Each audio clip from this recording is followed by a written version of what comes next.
Hi, I'm Dr. Keith Graham from the School of Teacher Education at National Taiwan Normal University. Welcome to my office hours. In today's video, I would like to share with you a recent experience I had on our campus. I was serving as one of the judges for student interviews for one of our curriculum programs in the School of Teacher Education. The interviews were conducted exclusively in English. Interviewees were asked to respond to several questions. First, they needed to give a long-form introduction of approximately 1 minute and 30 seconds, which they could have potentially prepared in advance. After that, we asked them to answer a question about their teaching philosophy, which was impromptu. So students would have to understand the question and formulate a response on the spot. The answers were typically between 1 to 2 minutes. Finally, we asked one question about their strengths and weaknesses. To be able to adequately complete this interview, the interviewee would need to be fairly proficient in English. I would say that 90% or more of the students we interviewed had no major issues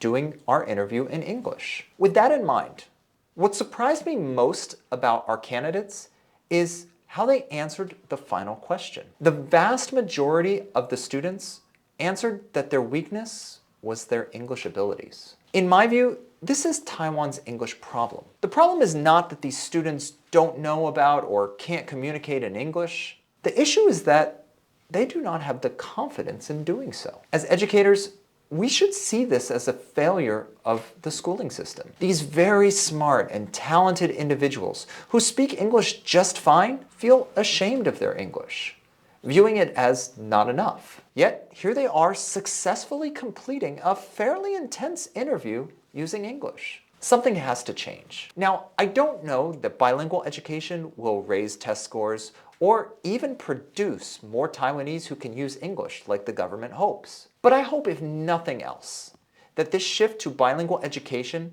produce students who feel confident in their abilities and acknowledge themselves as successful bilinguals. So today's video is for all of you who are serving or aspiring to serve as bilingual teachers in Taiwan. Please create a positive environment in your classroom to help students build their confidence as bilingual global citizens. When asking your students to use English in your bilingual classroom, make sure you are asking for English that students can successfully use. Avoid asking them to communicate in ways they are not ready for, because I firmly believe that the accumulation of small, successful experiences with English will change our students' views of themselves and their views of their English abilities. While I can't be certain, I would guess that the students who I interviewed had more experiences where someone told them their English was wrong versus successful experiences with English. Bilingual teachers,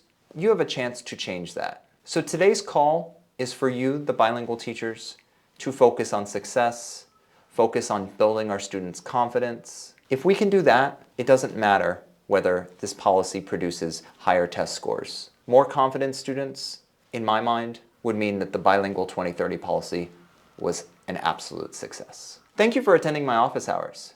If you have a question that you'd like me to answer on this channel, send me an email at kmgraham@ntnu.edu.tw. I'll see you next time.